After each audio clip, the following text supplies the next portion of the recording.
Speaker Pelosi has politicized and centralized control of the security in the United States Capitol. This can be seen through the implementation of fines for not wearing a mask on the House floor. It can be seen through metal detectors to enter the House chamber. And it can be seen through the extended closure to the public of the United States Capitol and the People's House. And unfortunately, it appears that this trend of politicization is getting worse. This isn't about the rank and file members of the Capitol Police who we all support. This is about leadership. There's been a concerning reports from the Capitol Police Intelligence Division investigating members of the public who are meeting with their elected representatives. There's also allegations that USCP is even investigating a lawmaker and photographing their office. It was discussed earlier. Let me be clear. I support the men and women of the Capitol Police, but many are feeling that Speaker Pelosi is using the Capitol Police as just another political tool in Washington. We cannot let this stand. It cannot continue. Mr. Bolton, in Chief Manger's reply to my letter regarding the published report about Capitol Police reviewing citizens meeting with their members of Congress, she requested you to investigate the reports, in particular as it relates to the Intelligence Division. Have you begun this investigation, and do you have any updates for us at this time? Wouldn't be able, yes, we have begun on both counts of the open source review as well as Congressman Newell's request. I can't give you an update at this time. It's ongoing, so I will hold any information until we have completed our investigation. But they are a top priority for my office, and we are working diligently to get those reviews completed.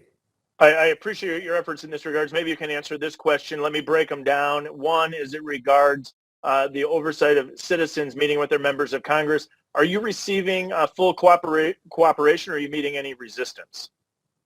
I'm receiving full cooperation from the department. Okay, and then as it relates to the investigation of a member of Congress who has alleged that individuals from Capitol Police came in, photographed evidence, that investigation you noted is ongoing. Are you receiving any resistance during that investigation, or are you receiving cooperation? We're receiving full cooperation at this time. That's positive to hear. I, along with my colleagues, look forward to reviewing your full report and hope that we're able to have a hearing when those reports become available. Let me continue with you, Mr. Bolton. One of the new policies put in place during the extended closure of the People's House, the United States Capitol, is that if a group of people or group of individuals want to meet with a lawmaker, the office has to send their names in ahead of time so that they can enter the building. Mr. Bolton, in your opinion, is there a security purpose or need for this type of closure? Well, it depends on what you're speaking. I think now that may be outside of my immediate purview, that those names are being submitted to the House Sergeant of Arms. So that's not within my purview of that. And that probably will be captured, or at least we'll have a better understanding to answer your question once we completed our review of the open source issue. So that right now I wouldn't be able to answer that completely for you. Understood. Mr. Schuman, do you believe that such a procedure would actually chill speech and limit individuals' opportunities to meet and speak with their member of Congress? Well, it sounds like the underlying question is whether the Capitol complex should be closed, which you're raising is that, am I understanding you correctly, sir? Yes, and the fact that for a citizen to meet with their member of Congress in a congressional office, the name of that individual needs to be submitted and recorded by Capitol Security. Yeah, so I would suspect that probably has a chilling effect on some folks who would wish to come and meet in person in the Capitol, although there are alternate venues that are available to do so. I think that let me only because we're limited on time here, Mr. Schuman. Let me continue with you.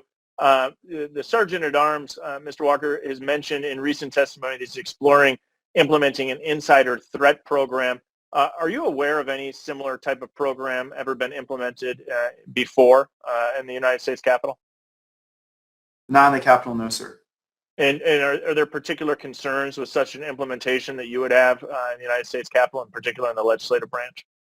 Yes, if implemented badly, like we saw, for example, recently with the Department of Commerce, an insider threat program could basically spin out of control. The concern. So I appreciate your concern. You highlight my concern. So, Madam Chair, here's my concern. The security apparatus of the United States Capitol, I think, is continuing to be politicized by Speaker Pelosi. There's a lot of questions. We're having a good conversation here. All of us support the men and women of the Capitol Police, but we're challenged by some of the leadership decisions we're seeing here in the United States Capitol. Appreciate you holding today's hearing. I hope we have more of these in the near future.